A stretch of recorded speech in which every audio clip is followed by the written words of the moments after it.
el aparato reproductor femenino es un órgano fundamental en nuestra vida, ya que nosotras las mujeres pues producimos diferentes hormonas como la testosterona, los andrógenos, entre otros más, al igual que tenemos una ovulación antes del ciclo menstrual o después del ciclo menstrual. Nuestro ciclo menstrual puede durar de 28 días en adelante, dependiendo, porque existen diferentes personas, mujeres, que tienen un ciclo irregular, al igual que nosotras pues reproducimos una fecundación para dar origen a otro ser humano. Yo soy Marjorie Ken Sánchez y hablaré un poco sobre la anatomía fisiológica de los órganos sexuales femeninos. Como ya había mencionado antes, el aparato reproductor femenino es un órgano fundamental en la vida y en el organismo de una mujer, ya que está compuesto del ovario, del útero, las trompas de falopio y la vagina. Su reproducción comienza cuando los óvulos se van desarrollando en los ovarios. Durante nuestro ciclo menstrual, nosotras las mujeres expulsamos un óvulo de un folículo ovárico hacia nuestra cavidad abdominal. Durante este tiempo, el óvulo va atravesando lo que son las trompas de falopio hacia llegar hasta el útero, y es ahí cuando el espermatozoide tiene acceso a fecundarlo, ¿no? Y es cuando empieza todo el desarrollo, ¿no? Que es el feto, la placenta, hasta que se termine de formar todo el embrión, ¿no? Hasta que nace, ¿no? Y eso es un poco del proceso. El apogenia y el desarrollo folicular en los ovarios se le denomina así al ovocito y el óvulo, ya que es un proceso de células germinales primordiales que van migrando hacia el mesenterio del intestino posterior hacia la superficie externa del ovario. Estos están recubiertos por un epitelio germinal, al igual que llegan al epitelio y vuelven a migrar hacia el inferior de la sustancia de la corteza ovárica, y ahí cuando se convierte en ovogenia o óvulos primordiales, ¿no? Cada uno tiene una capa de células fusiformes del estroma ovárico. El óvulo que está rodeado de esta capa recibe el nombre de folículo primordial. Este óvulo pues necesita 2 divisiones celulares para que pueda ser fecundado por un espermatozoide, ya que pues no está tan maduro para ser funcional, ¿no? Las ovogenias durante el ovario embrionario tienen una replicación mitótica en la primera fase, que se le denomina la meiosis, en el 5º mes del desarrollo fetal. Al nacimiento, el ovario contiene aproximadamente de 1 a 2 millones de ovocitos primarios. Cada ovocito contiene 2 células, que uno se le denomina óvulo grande y el otro que es como un cuerpo polar de pequeñas partes y pequeñas dimensiones, ¿no? Que están compuestos las células de 23 cromosomas duplicados. Cuando el ovocito que está fecundado se libera, contiene lo que es la meiosis, o sea, da lugar a lo que es la meiosis. Y ya en la pubertad, pues los ovarios permanecen entre los 300.000 ovocitos, ya que las demás pequeñas partes pues vienen siendo un poco inmaduros, ¿no? O sea, no se terminan de madurar y es donde llegan hacia la muerte de esos mismos ovocitos. Y entre los 16 y 46 años, pues contienen aproximadamente de solo 400 a 500 folículos, ¿no? Que pues igual se van desarrollando muy lentamente y uno por uno durante un mes, ¿no? Cada mes se van expulsando uno y uno, ¿no?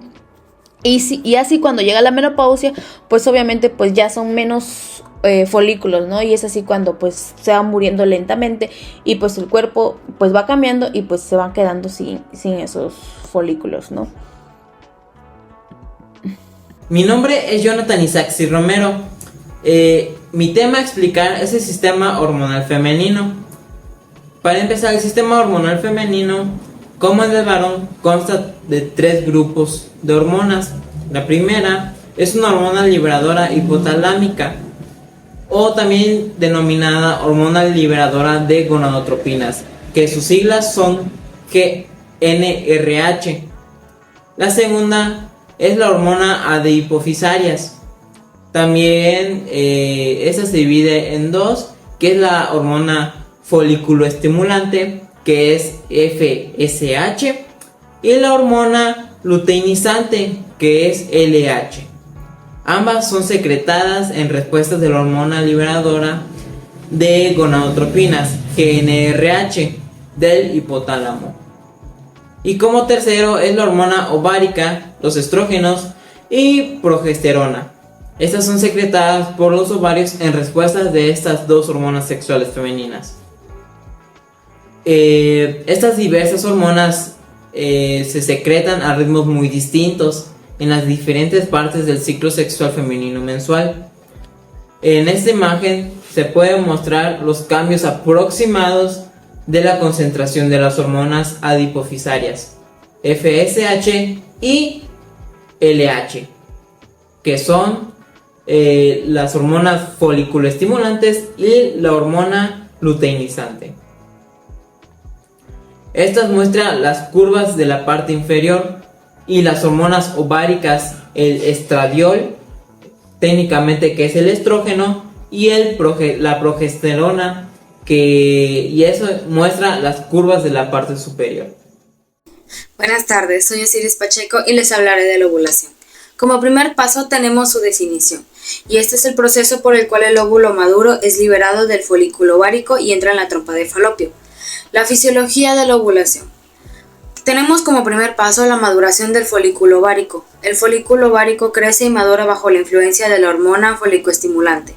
El segundo paso, la liberación de la hormona luteinizante, que esta hormona es liberada por la hipófisis anterior y estimula la ovulación. El tercer paso es la ruptura del folículo ovárico, y el folículo ovárico se rompe y libera del óvulo maduro en la trompa de Falopio. El cuarto paso es la formación del cuerpo lúteo, y después de la ovulación, el folículo ovárico se convierte en el cuerpo lúteo que produce la progesterona en todo el cuerpo. La regulación hormonal de la ovulación. La ovulación es regulada por un complejo de sistema hormonal que involucra la hipófisis anterior en el ovario y en el hipotálamo. Y su importancia de la ovulación es esencial para la reproducción, ya que permite la fertilización del óvulo por el espermatozoide y la formación de un embrión dentro de nuestro sistema. Las hormonas ováricas. Sabemos que hay varios tipos de hormonas ováricas, pero en este caso hablaremos de algunas. Y algunos tipos de hormonas ováricas son los estrógenos, que son producidos por los ovarios y están involucrados en el desarrollo de los caracteres sexuales femeninos, también en la regulación del ciclo menstrual y la preparación del útero para la implantación del embrión. También tenemos la progesterona, y esta es producida por los ovarios en el útero y está involucrada en la preparación del útero para la implantación del embrión y el mantenimiento del embarazo. Y la inhibina, y esta es producida por los ovarios y está involucrada en la regulación de la producción de la hormona folicoestimulante por la hipófisis anterior. Algunas de estas funciones de las hormonas ováricas son la regulación del ciclo menstrual, el desarrollo de los caracteres sexuales femeninos, en la preparación del útero para la implantación del embrión, también sirve para el mantenimiento del embarazo. Y por último tenemos la regulación de la producción de hormonas gonadópadas. Y también tenemos lo que son los mecanismos de acción de las hormonas ováricas, y estos son la unión de receptores específicos en las células diana, también la activación de cascadas de señalización intracelular y la regulación de expresión genética y la síntesis de proteínas. En este tema tenemos el ciclo endometrial mensual y menstruación, asociado con la producción mensual cíclica de estrógenos y progesterona por los ovarios. Consta de 3 fases: la proliferación del endometrio uterino, el desarrollo de cambios secretores en el endometrio y la descamación del endometrio, que se conoce como nombre de menstruación. En la siguiente imagen se puede mostrar las fases proliferativas, que es en el 11º día, la fase secretora en el 12º día y la fase menstrual es en el 5º día. Las fases se muestran que es del crecimiento endometrial y menstruación durante cada ciclo sexual femenino mensual. Ahora pasamos por la fase proliferativa, también denominada fase estrogénica del ciclo endometrial, que ocurre antes de la ovulación. El comienzo de cada ciclo mensual, la mayor parte del endometrio se descama por la menstruación. Luego de esta se persiste en una fina capa de estroma endometrial y las únicas células epiteliales presentes son las localizadas en las porciones profundas de las glándulas y criptas del endometrio. La superficie endometrial se repiteliza entre 4 a 7 días tras el comienzo de la menstruación. Después, durante la semana y media siguiente, es decir, antes de que se produzca la ovulación, el endometrio aumenta mucho de espesor debido al creciente número de células de estroma y el crecimiento progresivo de las células endometriales y de nuevos vasos sanguíneos. El momento de la ovulación, el endometrio tiene unos 3 a 5 milímetros de grosor. Y las glándulas endometriales, sobre todo las de la región cervical, secretan un moco poco denso, filante. Filamentos de moco se alinean de hecho a lo largo del endocérvix, formando canales que ayudan a guiar a los espermatozoides en las direcciones adecuadas desde la vagina hacia el interior del útero. Hola, ¿qué tal? Yo soy la alumna Alessandra Saray Hernández Flores. Bueno, ahora yo les voy a hablar sobre los ciclos anovulatorios o los ciclos sexuales de la pubertad. Pues bueno, nos dice que el pico de preovulatorio de la hormona luteinizante no va a alcanzar la magnitud suficiente, por lo que no va a existir la ovulación, que ya sabemos. Y bueno, también nos dice que también sabemos que la falta de ovulación va a hacer que no se desarrolle lo que es el cuerpo lúteo. Por lo cual apenas existe la secreción de la hormona. Y pues bueno, esto ocurre en la última parte del ciclo. También el ciclo acorda varios días, pero el ritmo continúa. Entonces la progesterona no va a ser necesaria para mantener lo que es el ciclo, pero puede modificar su ritmo. Estos ciclos anovulatorios durante unos pocos ciclos al inicio de la pubertad, o unos meses o años antes de lo que es la menopausia. Y pues bueno, ya que el pico de la hormona luteinizante no va a ser suficiente para producir lo que es la ovulación. La pubertad nos quiere decir que va a ser el comienzo de la vida sexual adulta, y pues bueno, la menarquía pues nos va a decir que va a ser el inicio de lo que es de la menstruación. Y bueno, la pubertad se produce por el aumento gradual de la secreción de la hormona gonadotropia, y pues por la hipófisis, que comienza alrededor del 8º año de vida, que culmina básicamente al inicio de la menstruación, que es entre los 11 a los 16 años. Pues bueno, esto va a variar. Vamos a hablar de la menopausia, y esta va a iniciar de los 40 a los 50 años de la mujer. Y pues bueno, a veces los ciclos sexuales suelen ser irregulares y no produce la ovulación. Y en este periodo los ciclos cesan y las hormonas sexuales femeninas disminuyen casi hasta cero, y eso es a lo que se denomina la menopausia. Mi nombre es Jenny Nayeli Chan Rey.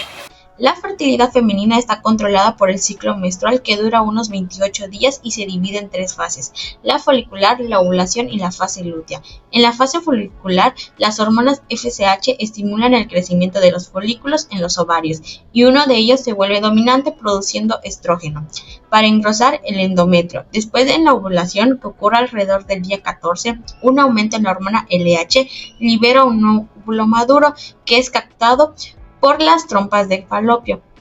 Aquí entra la ventana fértil, el periodo en que los espermatozoides y el óvulo pueden encontrarse para la fecundación. Si el óvulo es fertilizado, el cigoto viaja al útero para implantarse. Si no, los niveles hormonales caen y el ciclo reinicia con la menstruación.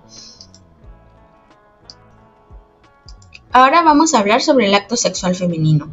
Este es un proceso que no solo facilita la reproducción, sino que también es importante para la conexión emocional y el placer. La respuesta sexual femenina tiene 4 fases: excitación, meseta, orgasmo y resolución.